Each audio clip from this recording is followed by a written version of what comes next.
Hi అండి. మా అమ్మమ్మ వాళ్ళ ఇంటి దగ్గర ఉన్నానని చెప్పాను కదండీ! అమ్మమ్మ వాళ్ళకి టిఫిన్ కొట్టయితే ఉంది. అది ఇప్పటి నుంచి కాదు. ఎప్పుడో మా అమ్మ వాళ్ళు చిన్నప్పటి నుంచే మొదలుపెట్టారు. అప్పటి నుంచి ఇప్పటి వరకు పెట్టుకుంటూనే ఉంటున్నారండి. మీకొక విషయం చెప్పనా? మా అమ్మమ్మ చేసే ఇడ్లీకి మాకు ఒక మంచి ఎమోషనే ఉందండి. మీరు అనుకోవచ్చు, ఇడ్లీతో ఎమోషన్ ఏంటమ్మానని. ఇడ్లీ విషయం పక్కన పెడితే మా అమ్మమ్మ మమ్మల్ని ప్రేమగా చూస్తది చూడండి. ఆ ప్రేమకి మేము ఎప్పుడూ రుణపడే ఉంటామండి. ఎలా అనుకున్నారు? ఒకవేళ మేము వస్తున్నామని తెలిస్తే చాలు, అమ్మో ఇడ్లీ చట్నీ ఎక్కడైపోద్దేమోనని వెంటనే తీసి పక్కన పెట్టేస్తుంది.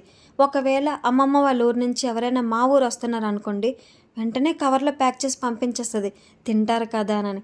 అంత ఇష్టం మేమంటే.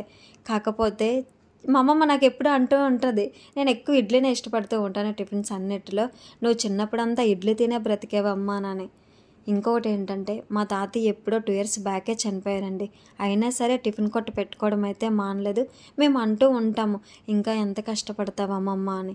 ఏమైందమ్మా, కాళ్ళు చేతులు బాగున్నంత వరకు కష్టపడితే మనం ఇంకొకరి దగ్గర చేయి చాచాల్సిన అవసరము ఉండదు, గౌరవంగా కూడా బ్రతకవచ్చు అని. నిజమే కదండి.